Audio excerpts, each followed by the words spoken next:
নমস্কার, ইত্যাদি ইত্যাদিতে সবাইকে স্বাগত জানিয়ে আবারও এসেছি একটি নতুন পর্ব নিয়ে।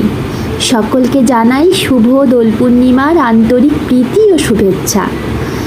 আশা করছি সকলে খুব ভালো আছেন, সুস্থ আছেন আর খুব আনন্দ করছেন। আমারও খুব ভালো কেটেছে আজকের দিনটা, আর আমিও খুব ভালো আছি।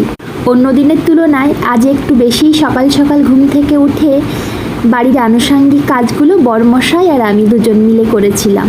বরমশাইয়ের তো আজ ছুটি, আর আমি একটু সকাল সকাল ঘুম থেকে উঠে কাজ বাজ সেরে স্নান করে নিয়েছিলাম। তারপর আমার গোপু সোনাদেরকে আমি প্রসাদ, তারপরে সুন্দর করে সাজিয়ে ফুল দিয়ে একটু আবিরও দিয়েছিলাম তার পায়ে প্রথম। তারপর আর কি, নিজেকে সাজতে হবে। আমি সাজতে বরাবরই ভীষণ ভালোবাসি। শরীরটা একটু খারাপ থাকার দরুন একটু কম সাজগোজ হয়েছে, আর একটু বাইরে খেলতে যাওয়া হয়নি, এই আর কি। কিন্তু অন্য বছরগুলোতে আমার আরও একটু ভালোভাবে কাটে।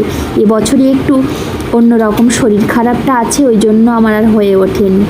তো আমার স্টুডেন্টরা এসছে বেশ কয়েকজন, কেউ কেউ চলেও গেছে, আবার কেউ কেউ আছে।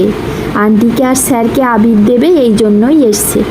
তো আমি একটু সেজে গুজে ছবি উঠবো বলে প্রথমে সুন্দর করে শাড়ি টাড়ি পরে নিয়ে সেজে গুজে আমি একটু বরমশাইয়ের সাথে ছোট ছোট ভিডিও করেছি।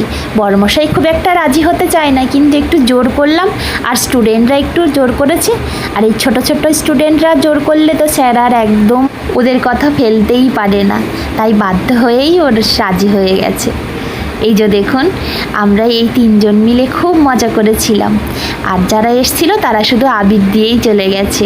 তারাও থাকতে চেয়েছিল, কিন্তু দেরি করতে আর রাজি হয়নি। কেন বলুন তো, বাইরে তো প্রচুর আনন্দ করবে ওরা, বাচ্চারা এই ঘরের মধ্যে কি আর বসে থাকতে চায়? তাই জন্য তাড়াতাড়ি করে চলে গেছে। আমাকে কেমন লাগছে অবশ্যই কিন্তু কমেন্ট করে জানাতে ভুলবেন না। শারীরিক অসুস্থতার কারণে বেশ একটু জড়সড় হয়ে পড়েছি, কিন্তু আশা করি পরের বছর এমনটা আর হবে না। শরীরের দিক থেকে একটু কষ্ট হলেও মনটা কিন্তু আমার একদম খুশি হয়ে আছে। যাই হোক, অনেক তো আবির টাবির খেলা হলো, কিন্তু খাওয়া দাওয়া করতে হবে।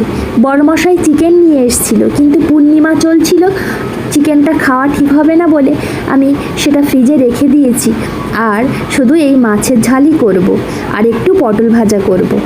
তো ভেবেছিলাম পুরো ভিডিওটা আপনাদের সাথে শেয়ার করবো, এই রান্নার ভিডিওটা করছিলামও তাই। কিন্তু এতবার স্টুডেন্টরা আসছিল, আমার কিন্তু একদম আবার স্নান করে আবির টাবির তুলে একদম রেডি হয়ে বসেছিলাম রান্না করব বলে। কিন্তু ওরা বারবার আসছে, আবির লাগাচ্ছে, আর আমাকে বারবার যেতে হচ্ছিল। তাই জন্য আর পুরো ভিডিওটা আপনাদের সাথে শেয়ার করতে পারিনি।